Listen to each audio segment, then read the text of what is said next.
करोड़ों दर्शकों का मिल रहा साथ। एमपी की बात एमपी न्यूज के साथ।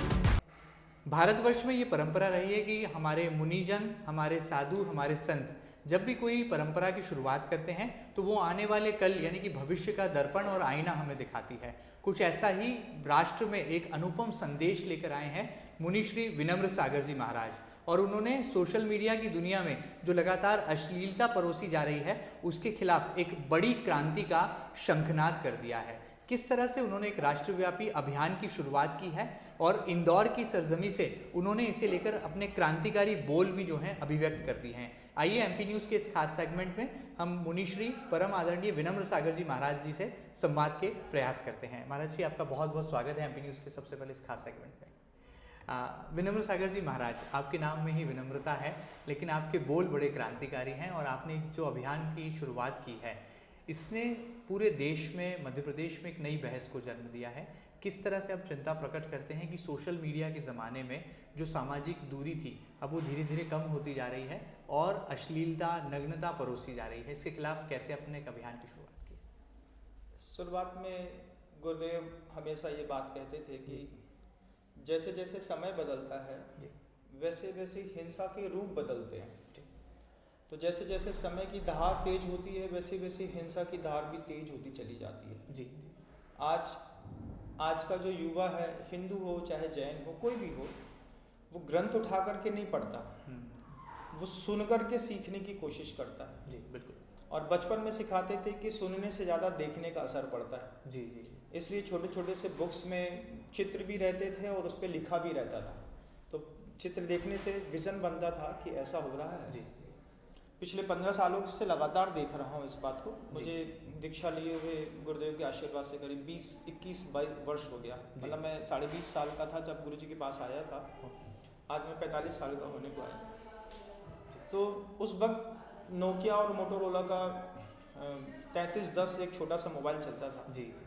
ब्लैक एंड वाइट स्क्रीन रहती थी, लेकिन जब से एंड्रॉयड आया और 2G से 4G और 5G आया, लगातार एडल्ट चीज़ें, हर तीसरा मैसेज एडल्ट, हर तीसरा मैसेज एडल्ट। कौन है वो जो पैसा कमा रहा है इस चीज़ से? बहुत बड़ी बात। कौन है वो लोग जो इसके कारण अपना घर चला रहे हैं और कितना चला रहे हैं? क्योंकि जी। पूर्व की संस्कृति और पश्चिम की संस्कृति में जमीन आसमान का अंतर है। जी। हमारे यहाँ अध्यात्म को लेकर के जीवन जीने की कला सिखाई जाती थी। हजारों लाखों मंदिर मिलेंगे, जी। वहाँ चले जाएं, एक मंदिर मिलना मुश्किल है। उनको इस चीज़ का नॉलेज नहीं था, लेकिन हमको था। अब पश्चिम के जो लोग थे, वो पश्चिम के जितने भी लोग थे वो बहुत ज़्यादा सेक्सुअल एक्टिविटीज़ में शामिल थे। वो करते करते करते करते एक पीक पर पहुँचे और वहाँ पर जा कर के थक गए।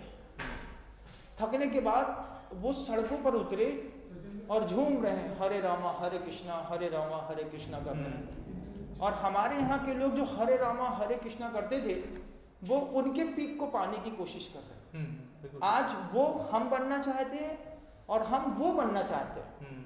आज वहाँ पर जाकर के देखिए, जो लोग मतलब जिनकी पारिवारिक पृष्ठभूमि में ना राम है ना कृष्ण है, उनका बहुत बड़ा एरिया बढ़ गया।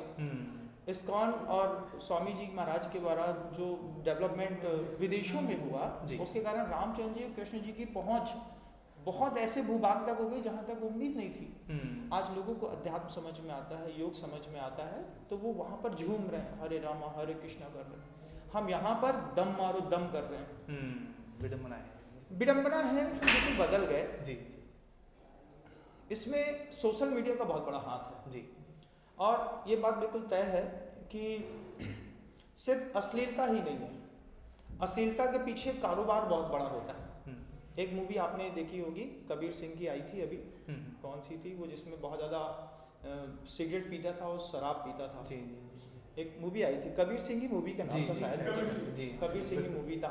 हाँ, तो मुझे लोगों ने बताया कि वो अपनी प्रेमिका के प्रेम से थोड़ा सा विक्षिप्त क्या हुआ तो शराब और सिगरेट पे लग गया। लेकिन एक फिल्म स्टार जब सिगरेट पीने का नया स्टाइल बनाता है, जब एक फिल्म स्टार शराब पीने का नया स्टाइल बनाता है, तो वो पिक्चर आधे घंटे की होती है, लेकिन उसका प्रभाव 700 करोड़ लोगों पर पड़ता है। बहुत बढ़िया। तो कबीर सिंह की मूवी देखने के बाद सिगरेट की जो बिक्री थी वो तो वैसे भी बढ़ी हुई थी, उसमें 250 गुना और परसेंटेज रेट बढ़ गया। शराब पीने वाले यंगस्टर्स नए खड़े हो गए। तो जब कभी भी हम कोई सेक्सुअल एक्टिविटी एंड्रॉयड में देखते हैं तो 1 सेकंड के देखे गए किसी भी पिक्चर का प्रभाव अगले 10 साल तक रहता है। कोई 10 मिनट तक लगातार देखता है, कोई आधा घंटे तक रोज देखता है। शारीरिक प्रजनन क्षमताएं कम होती हैं। आज आप देखिए कि पूरे देश में जितने भी IVF के क्लिनिक खुल रहे हैं, ये हमारी शारीरिक असक्षमताओं का ही एक बहुत बड़ा उदाहरण है कि आज हमें संतान पैदा करने की सामर्थ्य खत्म हो गई। ऐसी छोटी छोटी कितनी सारी हजारों चीज़ें हैं, जिन हजारों चीज़ों में ये सोशल मीडिया जवाबदार है।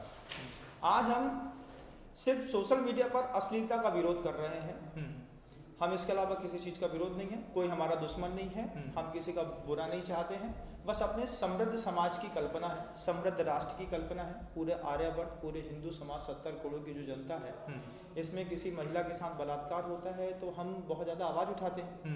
आज निर्भया कांड हुआ, बिल्कुल, लेकिन उस बलात्कारी की हर स्टेज तक वो पहुंचा कैसे, उसको प्रेरणा कहाँ से मिली?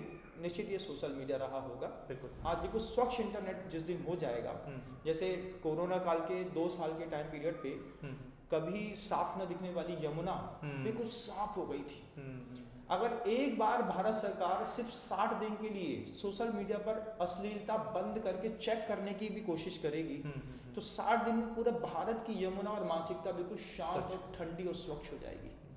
मुनीश जी, आपने प्रधानमंत्री नरेंद्र मोदी जी से भी आह्वान किया है, तो क्या आप अपनी आवाज़ उन तक पहुंचाने वाले हैं, चिट्ठी लिखने वाले हैं? और आपको लगता है ये जो आपका अभियान है, जैसे आज हमने देखा इंदौर में कई बाशिंदे काली पट्टी बांध करके विरोध स्वरूप जो है शहर में रहे, क्या इसका अगला चरण भी और तेज होगा? और इस अभियान को, अब सोशल मीडिया का अभियान है तो सोशल मीडिया पर जाकर भी लड़ने वाले हैं क्या? मैं तो ये मानता हूँ कि ये अभियान आपका है, हमारा नहीं है। जी, हम तो सिर्फ इसको बताने वाले हैं। जी, जैसे बूंद बूंद के मिलन से जल में गति आ जाए, सरिता बन सागर मिले, सागर बूंद समाए। ये गुरुजी का दोहा है, वो हमेशा कहते थे। एक छोटा सा विचार है, अगर उसको आपका साथ मिलेगा तो ये बड़ी बूंद बनेगी, आपके साथ इलेक्ट्रॉनिक या प्रिंट मीडिया का साथ मिलेगा तो ये और बड़ी बूंद बनेगी, राष्ट्रीय चैनल में मिलेगा तो और बड़ी बूंद बनेगी, फिर इसमें गति आएगी। फिर धीरे धीरे गति आते आते जो है हम इसको सीधा भी कर सकते हैं एक साथ।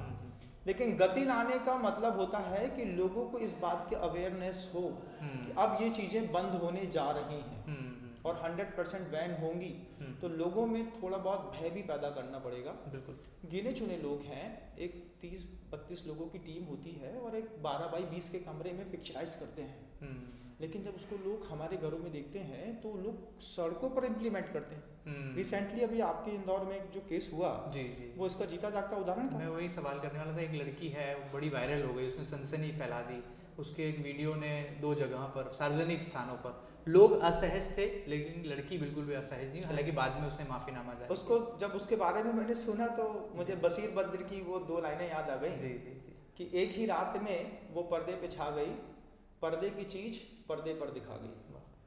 तो ऐसे चिंता का विषय है। हाँ, बहुत चिंता का विषय क्या है, बड़े लोगों की चिंता का विषय है। अगर हम स्ट्रिक्ट हो जाएंगे, हमारा प्रशासन स्ट्रिक्ट हो जाएगा।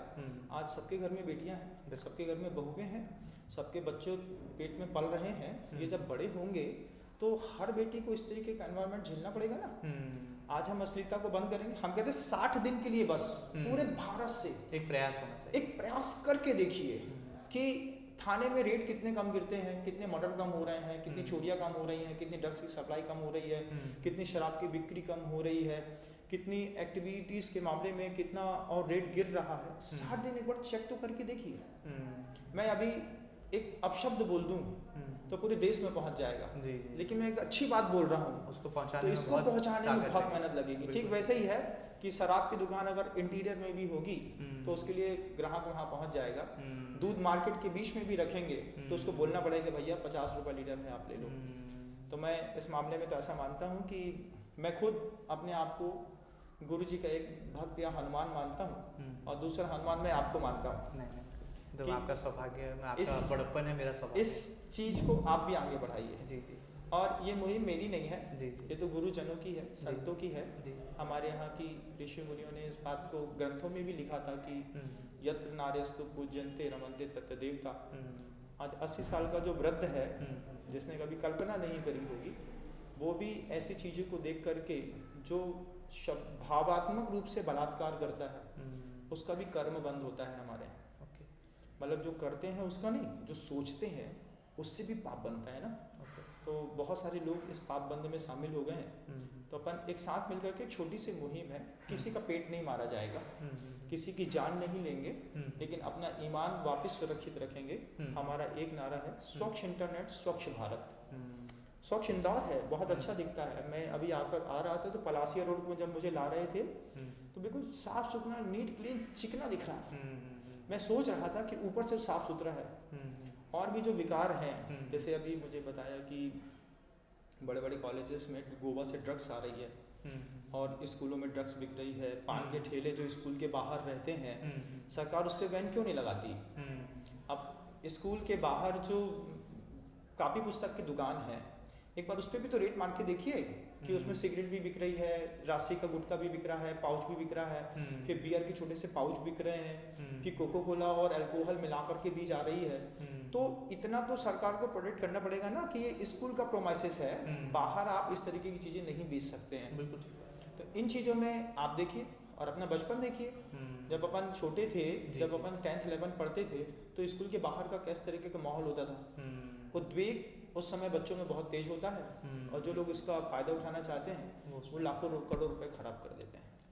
अच्छा मुनीश्री, आप प्रधानमंत्री नरेंद्र मोदी जी से क्या मांग करेंगे? अगर प्रधानमंत्री नरेंद्र मोदी जी के समक्ष आपको ये प्रस्ताव रखने की अवसर मिले तो आप क्या वो मांग होगी कि लगता है कि देश की सरकार इस दिशा में काम करे? क्योंकि आपका जो वीडियो मैंने देखा सुना, उसमें बड़े आक्रामक अंदाज में, बड़े क्रांतिकारी ढंग से जो है आप अपनी आवाज़ को बुलंद कर रहे थे मंच के साथ। नरेंद्र भाई मोदी जी का जो है वो गुरु जी से, आचार्य विद्यासागर जी महाराज जी से निरंतर संवाद होता रहा है। जी जी।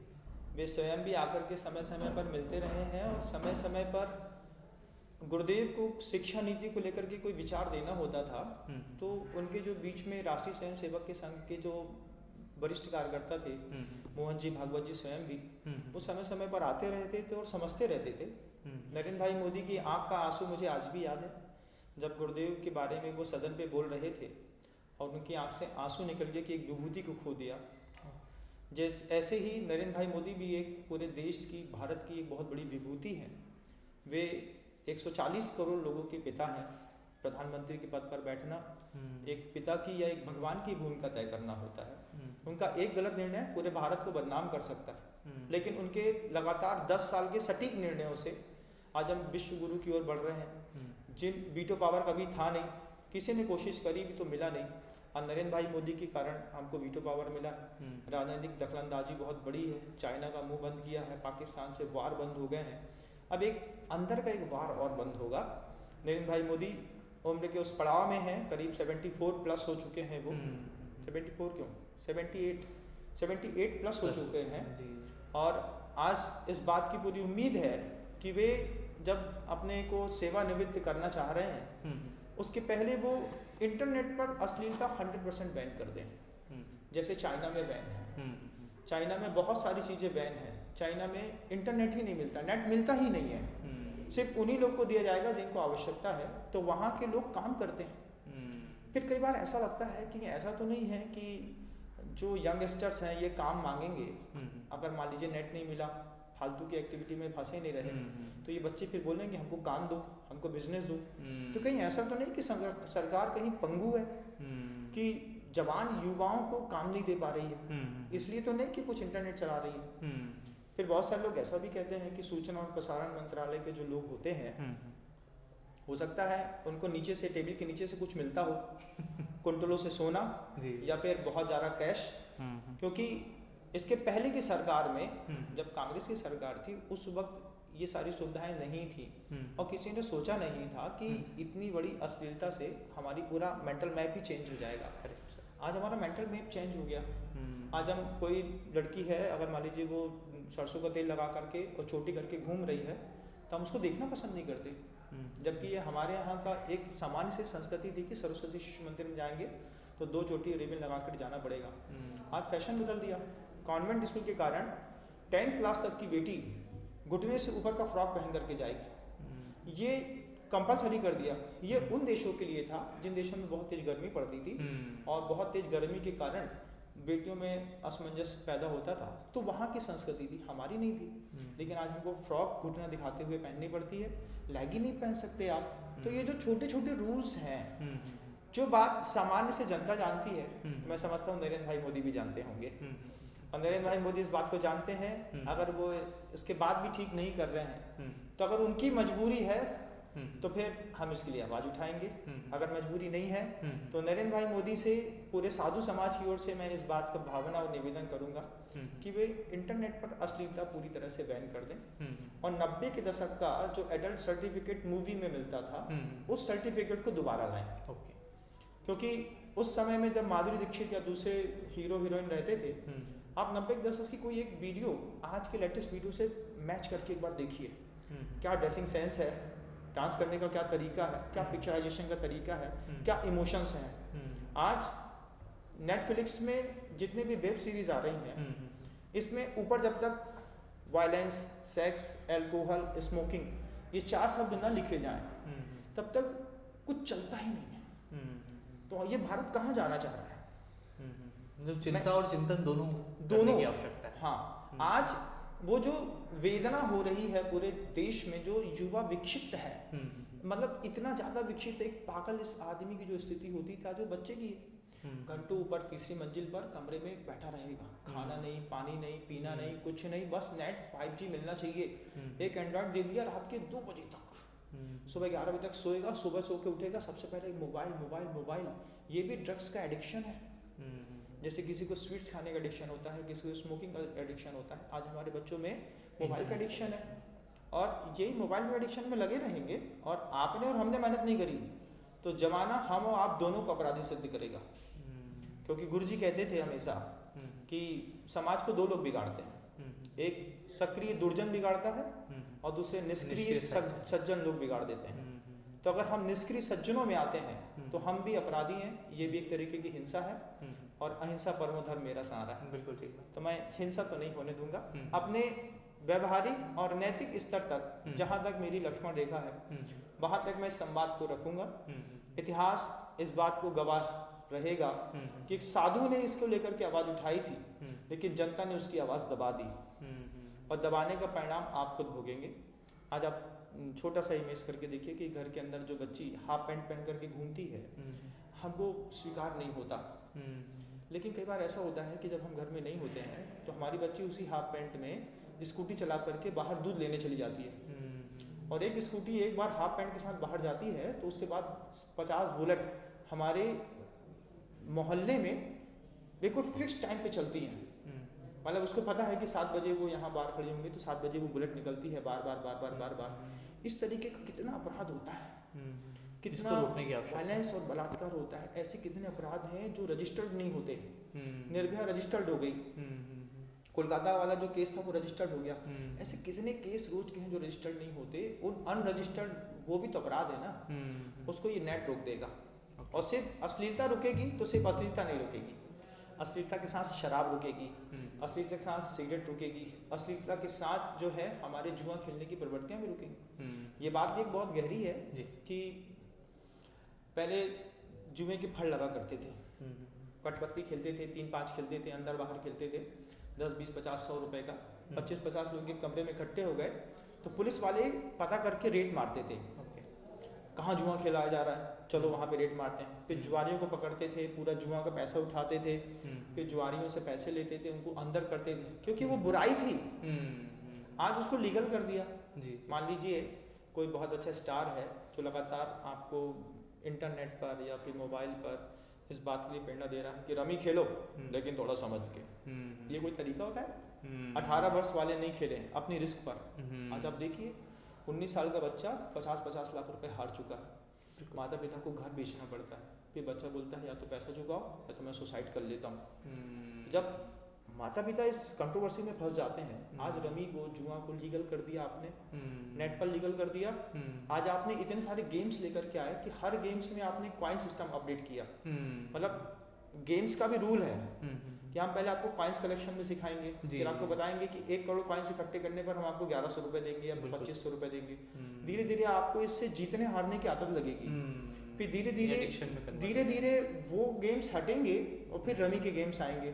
फिर आपको पता चलेगा कि हमारा जो ATM कार्ड है उसमें पैसा कम है, तो आप बच्चा घर के अंदर पिताजी का ATM कार्ड निकालेगा, फिर उसमें से पैसा फिलअप करेगा, फिर खेलेगा, और खरबों रुपए कौन लोग कमा रहे हैं। और क्या अपन इस देश में इसको बैन नहीं कर सकते? कर सकते हैं। आपने कितना अच्छा रूल निकाला, शुरुआत की भारत की धरती पर कैसीनो नहीं चलेगा, तो उसका सब्स्टिट्यूट निकला ना, गोवा में शिप के ऊपर कैसीनो खोले गए। आपके भारत के संविधान को सुरक्षित रखने के लिए भारत में कैसीनो है, लेकिन धरती पर नहीं है, पानी पर है। तो आपने पुराने शिप पर कैसीनो खोले, वहां पर वही चीजों को अवेलेबल कराया जो नेपाल जा करके, बैंकॉक और पटाया जा करके होता है, वो काम आपने गोवा के कैसीनो में शिप के ऊपर कर दिया। 100% बैन कर देंगे तो किसकी मां मर जाएगी, आप बताइए? किसको प्रॉब्लम है? साध व्यसन, मतलब आचार्यों ने इतने सुंदर समाज की कल्पना की थी कि उन्होंने साफ कहा था कि मद्य, मांस, मदिरा, स्त्री व्यसन, परस्त्री गमन, शिकार करना, चोरी करना, जुआ खेलना, ये जो भी नहीं करेगा उसकी समृद्धि को कोई रोक ही नहीं सकता। बहुत सुंदर, बहुत सुंदर। कोई नहीं रोक सकता।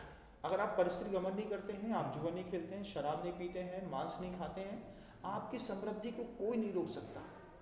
अगर आप बोलते हैं कि हम भिखारी हैं, हम कमजोर हैं, तो इन 7 में से कहीं न कहीं एक जगह आप जरूर फंसे। और जो लोग 7 जगह फंसे हैं उनका स्ट्रक्चर कैसा डैमेज होता होगा। बिल्कुल सही है। एक और बड़ी प्रॉब्लम, जी 70 करोड़ हिंदू समाज में बहुत सारे ऐसे लोग हैं जो मांस नहीं खाते, बहुत सारे। मतलब कुछ चीज़ों में जो कंट्रोवर्सी है मैं उसको नहीं लेता हूँ, लेकिन मैं ऐसा मानता हूँ कि हिंदू मांस नहीं खाता। बिल्कुल, पहले तो मैं ऐसा मानता हूँ। फिर जो लोग शाकाहारी हैं, उन शाकाहारी लोगों को मांसाहार कराने के लिए ज्ञान का दुरुपयोग करके जो एक नया टेक्निक लेकर के आए, सोयाबीन का एक ऐसा चाप बनाया जो खाने में बिल्कुल मांस के जैसा टेस्ट देता है। उसको वेज बिरयानी, वेज पुलाव और दुनिया भर के वेज शब्द रखते हुए और नॉन वेज आइटम्स के टेस्ट को वेज आइटम में लेकर के आए। इस तरीके की शाब्दिक असंयोजना के साथ बनाए गए पदार्थ भी हमारे यहाँ पाप बंध का कारण माने जाते हैं। ओके।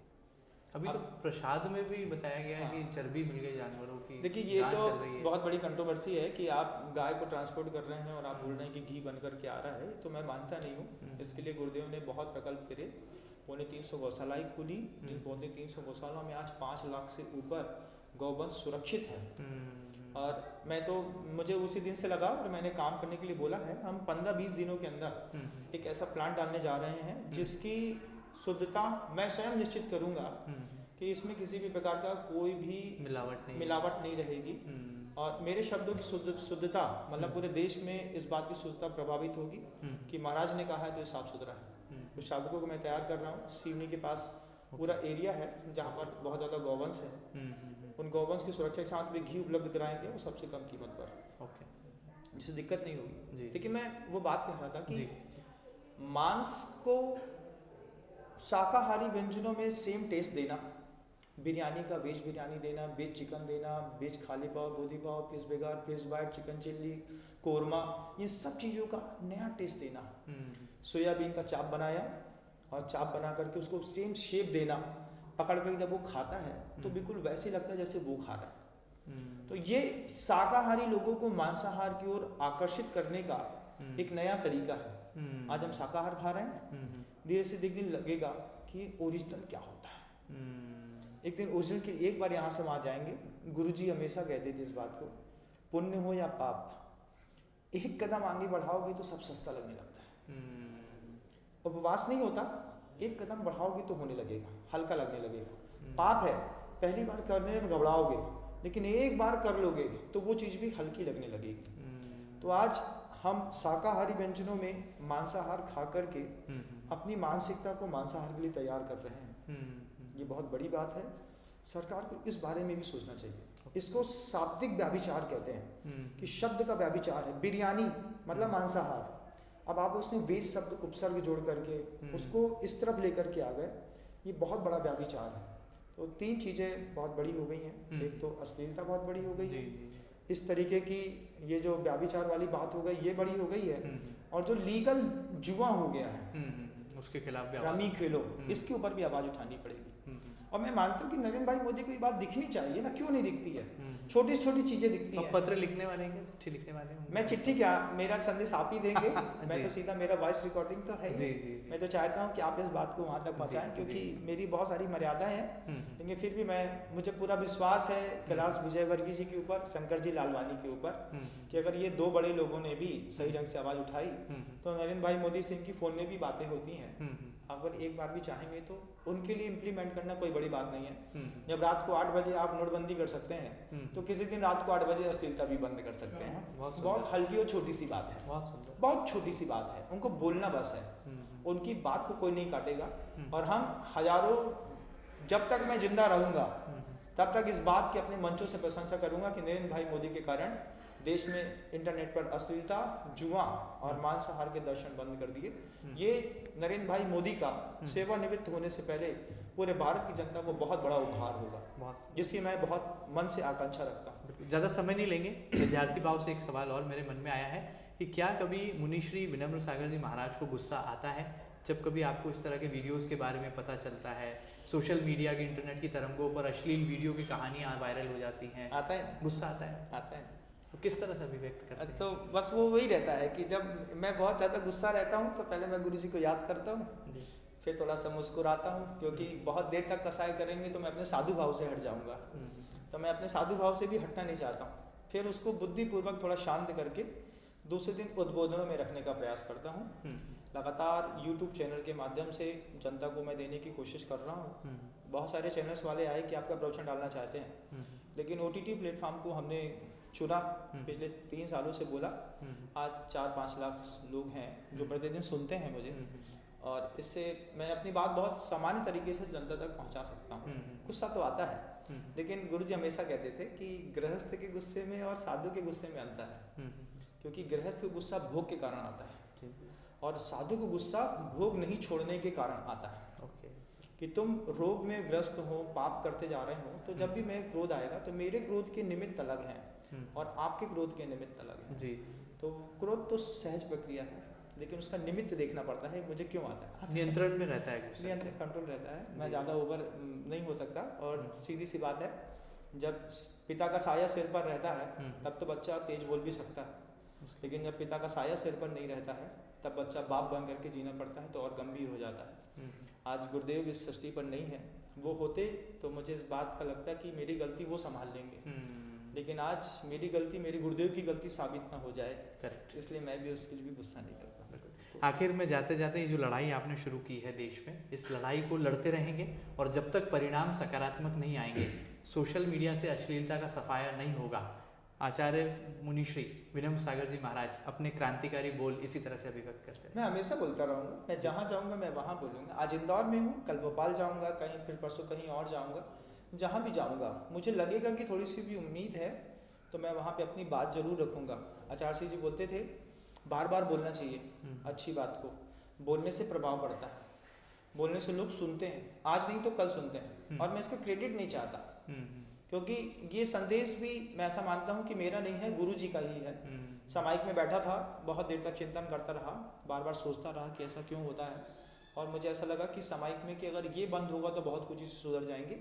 और सामायिक मतलब मेरे गुरु और प्रभु से सीधा कनेक्शन रहता है, तो मुझे ऐसा लगा कि गुरु जी इस बात को कह रहे हैं, तो इस बात को आप भी फैलाएंगे तो बहुत अच्छी बात। चलिए, बहुत बहुत धन्यवाद मुनिश्री, आपने हमें बहुत सारा समय दिया। और आप देख सकते हैं कि न केवल क्रांतिकारी बोल हैं, बल्कि एक नेक इरादा भी है। देश में स्वच्छ भारत की परिकल्पना जरूर सरकार ने, प्रधानमंत्री नरेंद्र मोदी जी ने की है, लेकिन अब इंटरनेट की तरंगों पर, सोशल मीडिया पर भी ये अश्लीलता की सफाई होना चाहिए, ताकि सही मायनों में हम स्वच्छ इंटरनेट की परिभाषा को गढ़कर विश्व गुरु की पदवी पर विराजमान होने वाले भारत की परिकल्पना को मूर्त रूप दे सकें। क्रांतिकारी बोल भी हमने सुने और उनका सहज संदेश भी हमने आत्मसात किया है। उम्मीद है कि आपको मुनिश्री विनम्र सागर महाराज जी की ये बातें सुनकर आपके जीवन में एक प्रेरणा जरूर मिली होगी। ये खास बातचीत, ये साक्षात्कार आपको कैसा लगा हमें ज़रूर बताइएगा और ताज़ा तरीन खबरों के लिए लगातार बने रहिएगा आपके अपने न्यूज़ चैनल MP न्यूज़ के साथ। फिलहाल इतना ही, नमस्कार। करोड़ों दर्शकों का मिल रहा साथ, MP की बात MP न्यूज के साथ।